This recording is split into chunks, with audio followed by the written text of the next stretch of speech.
आज की इस चुनावी सभा में मंच पर उपस्थित केंद्रीय मंत्री प्रोफेसर एसपी सिंह बघेल जी, उत्तर प्रदेश सरकार में मेरे सहयोगी मंत्री श्री जयवीर सिंह जी, असीम अरुण जी, धर्मवीर प्रजापति जी, योगेंद्र उपाध्याय जी, अजीत पाल जी, गिरीश यादव जी, नरेंद्र कश्यप जी, रामकेश निषाद जी, भारतीय जनता पार्टी के क्षेत्रीय अध्यक्ष श्री रजनीकांत माहेश्वरी जी, क्षेत्रीय अध्यक्ष कानपुर श्री मानवेंद्र सिंह जी, प्रदेश उपाध्यक्ष दिनेश जी, प्रदेश महामंत्री अश्विनी त्यागी जी, माननीय सांसद श्री राजू भैया, रमाशंकर कठेरिया जी, आज के इस कार्यक्रम में उपस्थित माननीय सांसद श्री सुब्रत पाठक जी, उत्तर प्रदेश सरकार के पूर्व मंत्री और विधानमंडल के मुख्य सचेतक श्री राम नरेश अग्निहोत्री जी, जिलाध्यक्ष श्री प्रदीप चौहान जी, आज के इस कार्यक्रम में उपस्थित भारतीय जनता पार्टी के सभी उपस्थित पदाधिकारी और कार्यकर्ता भाइयों बहनों, मैनपुरी की इस पावन धरा को मैं नमन करता हूं, जिसने सदैव एक नया इतिहास बनाया है। महात्मा महर्षि वेदव्यास हो या महात्मा विदुर अथवा उससे पहले महर्षि श्रृंगी, ऋषि मुनियों की परंपरा से जुड़ी हुई ये धरती भारत के सनातन धर्म की आकाश में सदैव वरेण्य रही है, पूजनीय रही है। मैं इस अवसर पर इस धरा को नमन करते हुए आप सभी का अभिनंदन करता हूं। भाइयों बहनों, मैं इस अवसर पर नेताजी श्री मुलायम सिंह जी को विनम्र श्रद्धांजलि भी अर्पित करता हूं। उन्हें इसलिए भी श्रद्धांजलि अर्पित करता हूं क्योंकि उन्होंने 2019 में ही, आपको याद होगा नेताजी का दिल्ली में संसद का वह ऐतिहासिक भाषण, जब उन्होंने देश की संसद में कहा था कि 2019 के लोकसभा चुनाव के बाद जो भी चुनाव अब होंगे, चुनाव के पहले उन्होंने कह दिया था कि अब तो आएगी तो भाजपा ही, और आज नेताजी के ही आशीर्वाद का परिणाम था कि आजमगढ़ और रामपुर जैसे समाजवादी पार्टी के परंपरागत दुर्ग को ध्वस्त करते हुए भारतीय जनता पार्टी के प्रत्याशी भारी बहुमत से दोनों लोकसभा सीटों पर परचम लहरा करके आज से 3 महीने पहले विजयी हुए थे। और इसलिए एक बार फिर से सरदेव नेताजी का वह सपना साकार होने जा रहा है जो उन्होंने कहा था कि जीतेगी तो भाजपा ही, और वही भाजपा के लिए आपसे अपील करने के लिए मैं आज फिर से एक बार इस करहल विधानसभा क्षेत्र मैनपुरी में आपके बीच आया हूं। भाइयों बहनों, मैनपुरी अपनी पौराणिक और ऐतिहासिक परंपरा के लिए जग विख्यात रही है, और इसीलिए इसकी इस पहचान को फिर से आप सबके सामने रखने के लिए आज फिर मैं आपके बीच आया हूं। हमारा ये पूरा मंच आया है। मेरे सहयोगी मंत्री श्री राकेश सचान जी हैं, हमारे जुझारू विधायक श्रीमती सरिता भदौरिया जी हैं, श्री प्रेमपाल धनखड़ जी हैं, अन्य हमारे तमाम पदाधिकारी हैं। आप में से बहुत सारे चेहरों को मैं देख रहा हूं जो लगातार हमारे जिला पंचायत के अध्यक्ष हैं, अन्य तमाम पदाधिकारी हैं।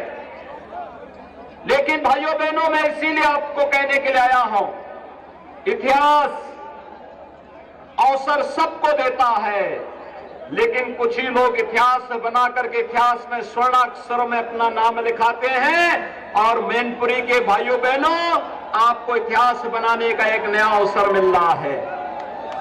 इस अवसर से अब चूकने की आवश्यकता नहीं। कौन वे लोग थे जिन लोगों ने मैनपुरी के इटावा के लोगों के सामने पहचान का संकट खड़ा कर दिया था?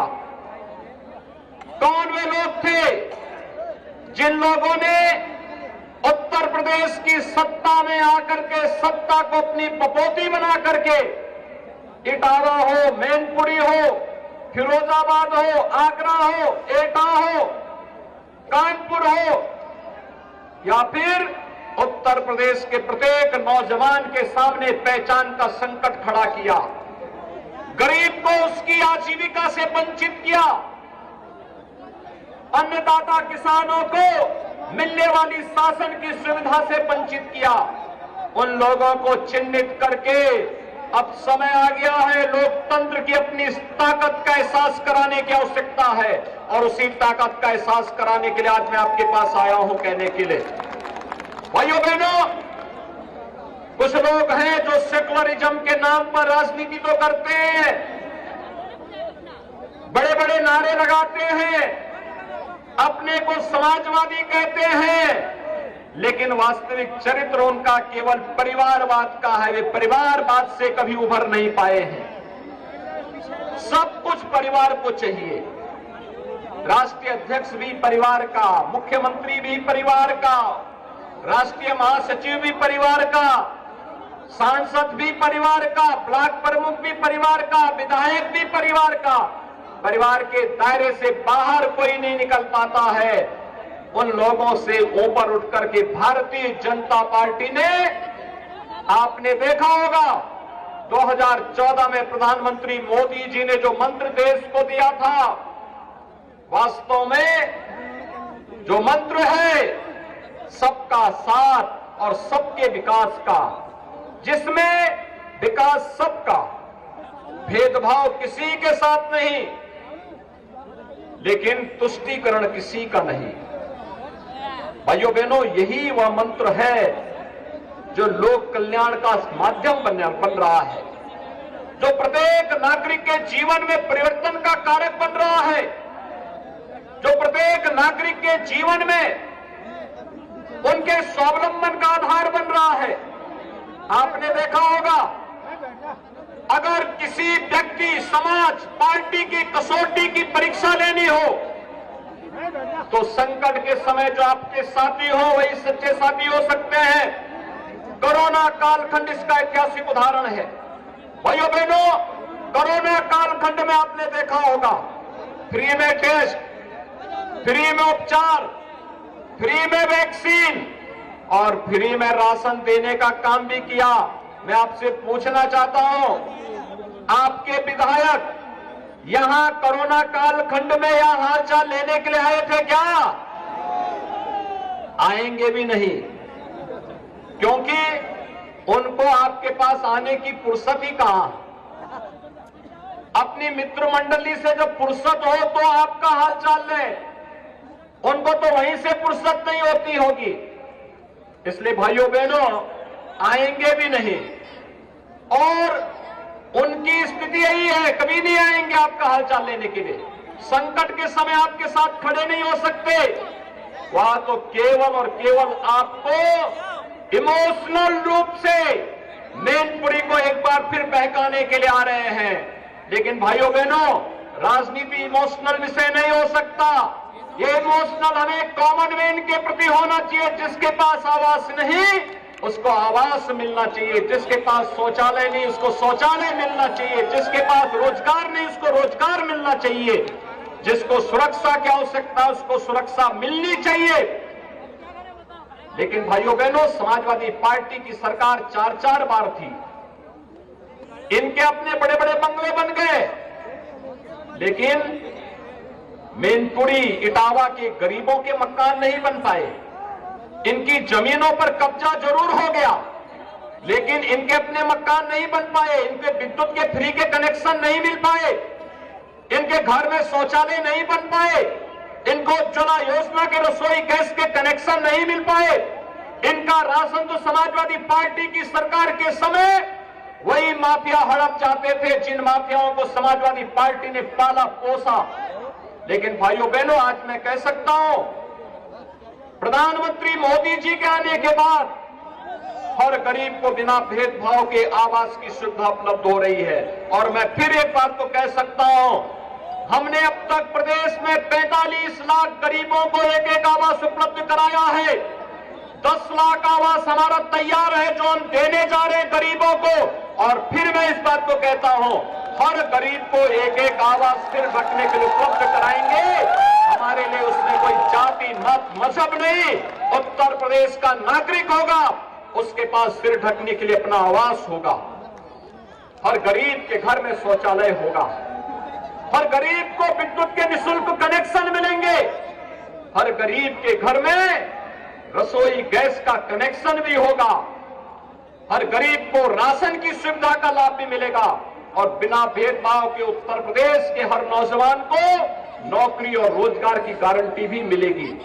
अब ये महाभारत के जो रिश्ते नौकरी निकलते ही वसूली पे निकल पड़ते थे, कोई चाचा है, कोई भतीजा है, कोई कुछ और बन करके निकल पड़ते थे, नौजवानों के जीवन के साथ खिलवाड़ करते थे। भाइयों बहनों, ये सिलसिला प्रदेश के अंदर बंद हो गया है। आज मैनपुरी का भी हर जाति का नौजवान उत्तर प्रदेश सरकार की हर भर्ती में उसका स्थान भी आता है और वह सम्मान और गौरव के साथ बिना पैसे दिए सरकारी नौकरी प्राप्त करता है, शासन की योजनाओं को प्राप्त करता है। लेकिन भाइयों बहनों, पहले होता क्या था, कोई नौकरी निकलती थी और नौकरी निकलने के बाद चाचा अलग निकल पड़ते थे वसूली पे, भतीजे अलग निकल पड़ते थे और उसके बाद शोषण होता था नौजवानों का और बदनाम होता था इटावा मैनपुरी। बदनामी आपकी होती थी। भाइयों बहनों, आज तो बिना भेदभाव की नौकरी मिल रही है, आज बिना किसी लॉन्ग लपेट के नौकरी मिल रही है। और हमने तो कहा है कि गरीबों की संपत्ति पर जो कब्जा करेगा, व्यापारियों की संपत्ति पर कब्जा करेगा, सामान्य लोगों को जो प्रताड़ित करेगा, उसकी संपत्ति को जब्त करके उन्हीं गरीबों का मकान उसमें बनाने का काम भी हम लोग करेंगे। हमने सिलसिला शुरू कर दिया है।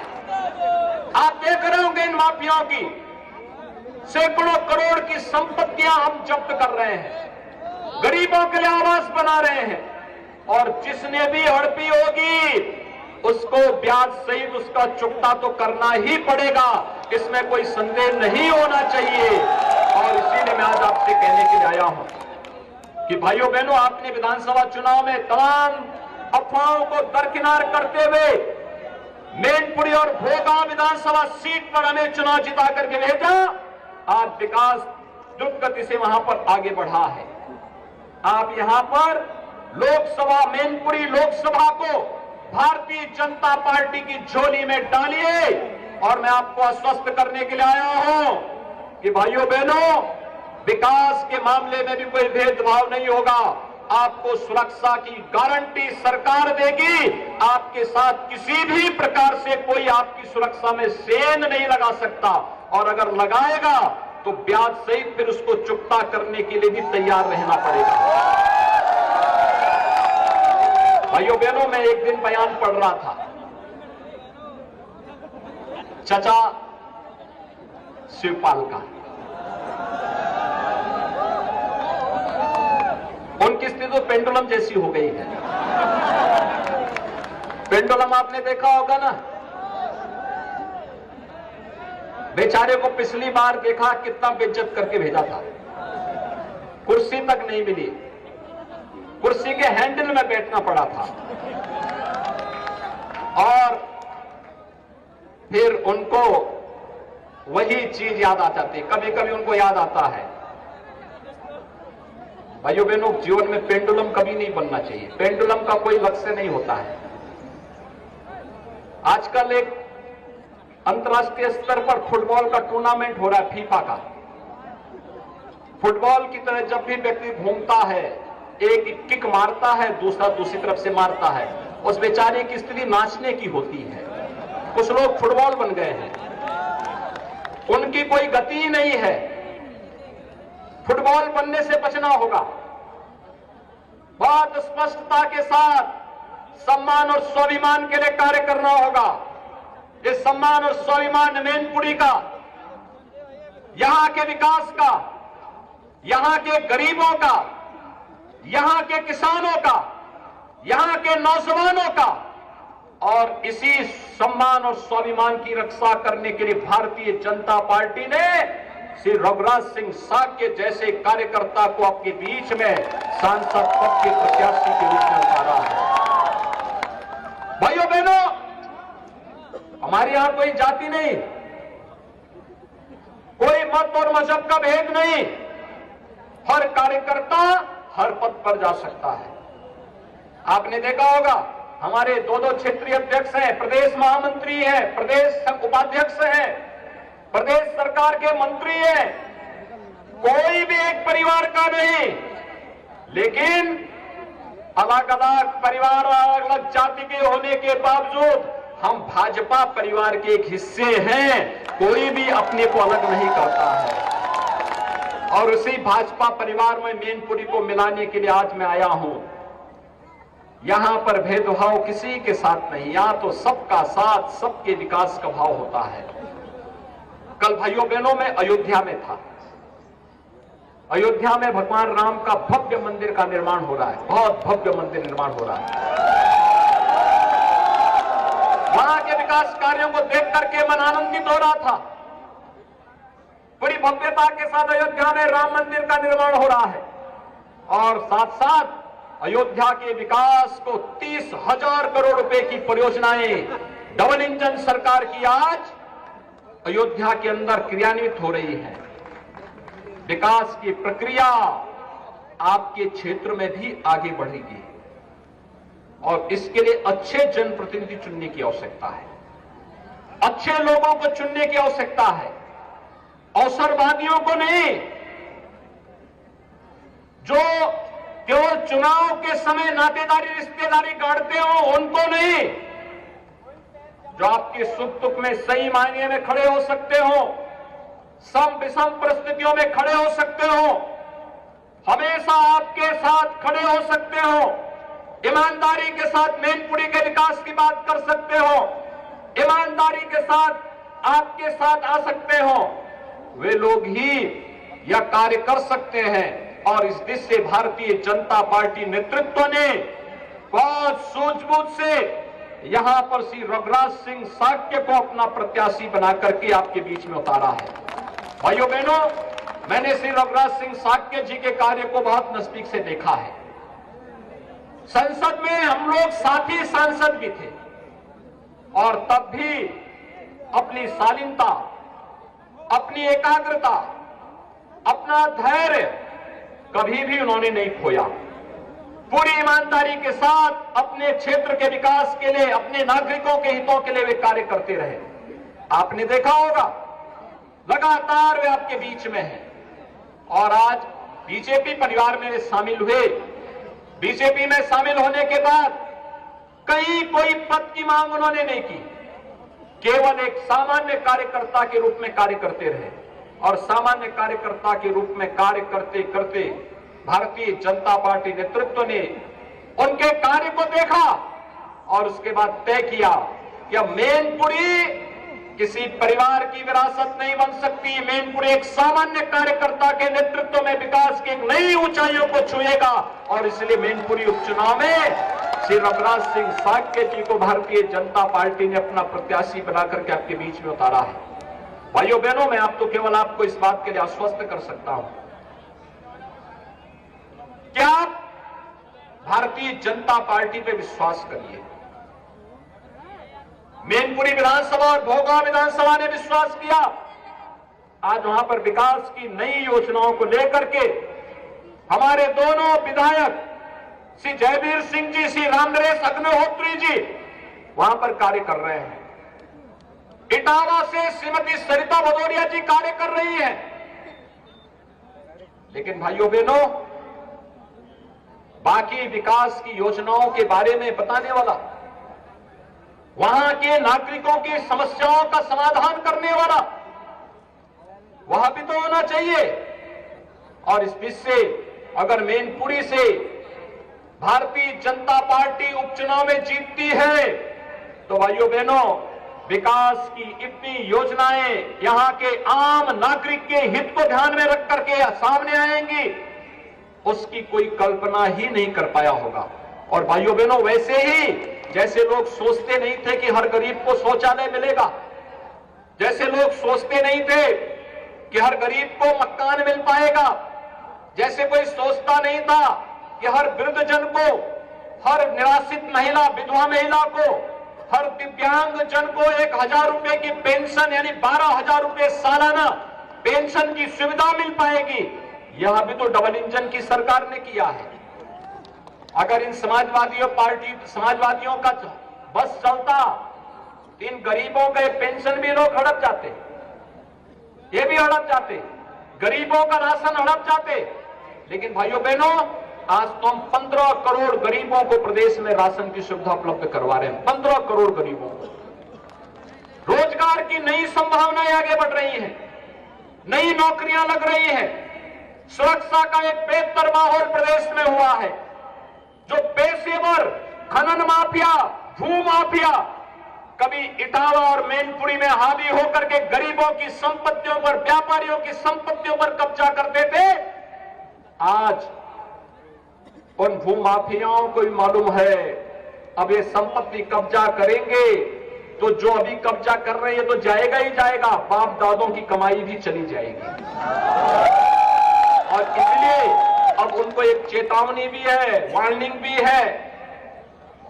अब ये नया उत्तर प्रदेश है, ये नया उत्तर प्रदेश कानून पर विश्वास करता है। हर गरीब, हर किसान, हर नौजवान, हर बहन बेटी की सुरक्षा और उनके सम्मान और स्वावलंबन की ओर उन्हें अग्रसर करने के लिए प्रतिबद्ध तरीके से कार्य करता है। अराजकता न बर्दाश्त करता है और न अराजक तत्वों को ही बर्दाश्त करता है। आज दंगा मुक्त प्रदेश इस बात की गवाही देता है। आज प्रदेश में कानून व्यवस्था की बेहतर स्थिति इस बात को प्रमाणित करता है। और इसलिए भाइयों बहनों, मैं आज आप सबका आह्वान करने के लिए आया हूं। आप सभी क्या भारतीय जनता पार्टी के प्रत्याशी रघुराज सिंह साक्य जी के समर्थन में कमल चुनाव चिन्ह पर वोट देंगे? सभी लोग सहमत हैं? जहां तक मेरी आवाज जा रही है, दोनों हाथ ला करके मुझे आश्वस्त करिए, जहां तक मेरी आवाज जा रही है सभी लोग, मैं आश्वस्त होकर के जाऊं, बूथ संभालेंगे, बिना भय के वातावरण में बूथ संभालेंगे, एक एक वोट कमल चुनाव चिन्ह पर जाएगा।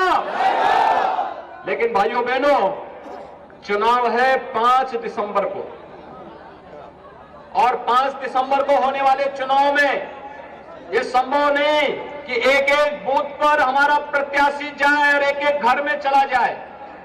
समय कम होता है, इसलिए मेरी आपसे अपील होगी, 5 दिसंबर के अंदर अंदर आपको एक एक बूथ में एक एक मतदाता से अपील करनी होगी। करेंगे? सभी लोग करेंगे? भाजपा को भारी बहुमत से विजयी बनाएंगे। कमल ही कमल मैनपुरी में दिखाई देगा, एक आश्वस्त करते हैं। तो भाइयों बहनों, मैं भी आपको इस बात के लिए आश्वस्त करता हूं, आपकी सुरक्षा, मैनपुरी के विकास और समृद्धि का दायित्व भी हम लोग अपने हाथों में लेकर के यहां के एक एक नागरिक को सुरक्षा प्रदान करेंगे।